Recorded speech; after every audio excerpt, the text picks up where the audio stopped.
Friends, ఇప్పుడు మనం కరివేపాకు పచ్చడి నిల్వ పచ్చడి చేద్దాం ఫ్రెండ్స్. దీనికి 100 గ్రామ్స్ కరివేపాకు, ఎండుమిర్చి మీకు కారానికి సరిపడా తీసుకోండి ఫ్రెండ్స్. ఇది చింతపండు కొద్దిగా వేడి నీళ్ళు వేసి నానబెట్టాను. దీనికి కొద్దిగా మెంతులు, ధనియాలు, శనగపప్పు, వెల్లుల్లిపాయ, సాయిపప్పు, ఆవాలు, మంచి నూనె ఫ్రెండ్స్. ఇప్పుడు మనం దీన్ని ఎలా తయారు చేయాలో చూద్దాం.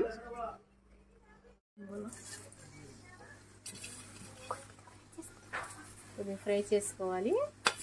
దీంట్లోని చెమ్మ మొత్తం పోయేటట్టు ఫ్రై చేసుకోవాలి.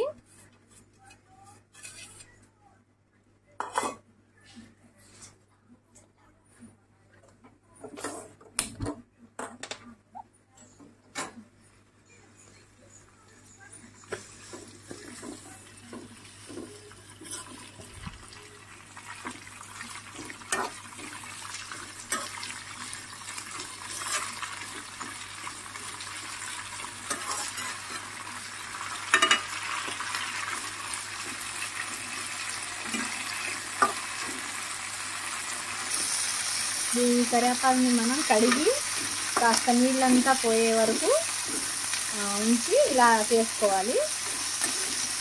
పొడి పొడిగా అయిపోవాలి.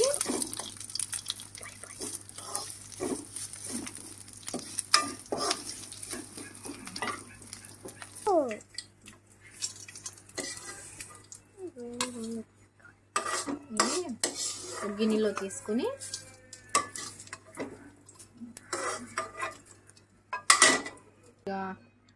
ఇంకొద్దిగా ఆయిల్ వేసుకుని దీంట్లో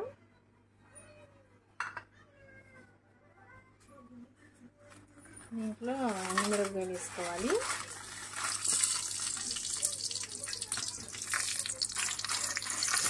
ఇది ఎర్రగా వేసుకుని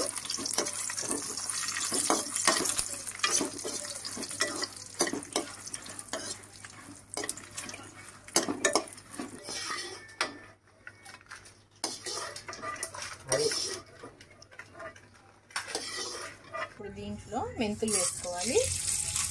ఇది దోరగా వేయించుకోవాలి, మంచి సువాసన వచ్చే వరకు. 2 స్పూన్ల ధనియాలు,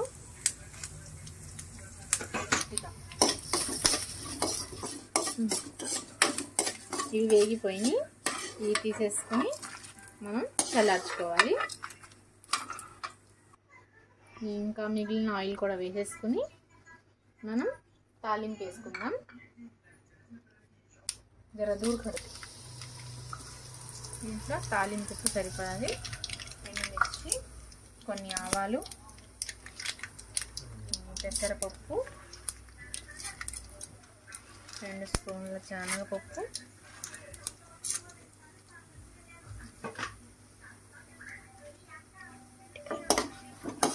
బాగా వేయించుకోవాలి.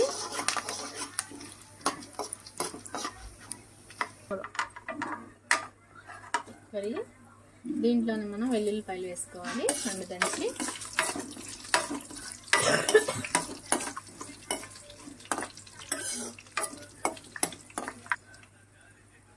కొద్దిగా కరివేపాకు వేసుకోవాలి.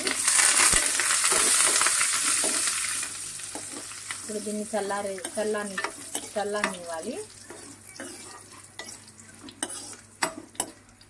ఇది ఇలా చల్లారుతూ ఉంటుంది. మనం ఇది మిక్సీలో గ్రైండ్ చేసుకోవాలి. ఇప్పుడు మనం మిక్సీ జార్లో వేసుకుందాం.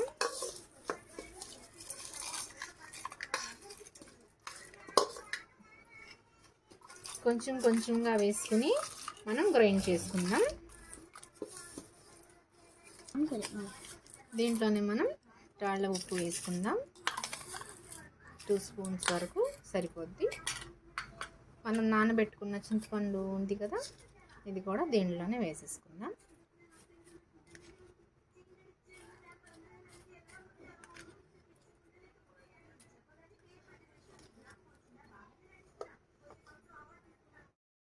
ఇదంతా ఒక గిన్నెలో వేసుకుందాం.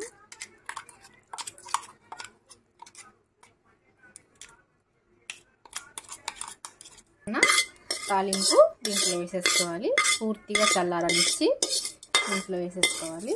మొత్తం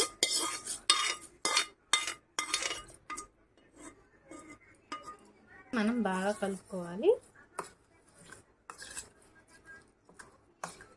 ఇది మనం వేడి వేడి అన్నంలోకి, చపాతీలోకి, దోశల్లోకి, ఇడ్లీ మనం అన్నంలోకి, ఇడ్లీ, దోశ దేంట్లోకైనా తినచ్చు. చాలా బాగుంటుంది.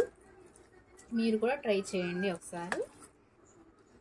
ఇది ఫ్రెండ్స్ మీరు తప్పకుండా ట్రై చేయాల్సిన రెసిపీ. చాలా అంటే చాలా బాగుంటుంది. మీరు తప్పకుండా ట్రై చేయండి. Bye friends.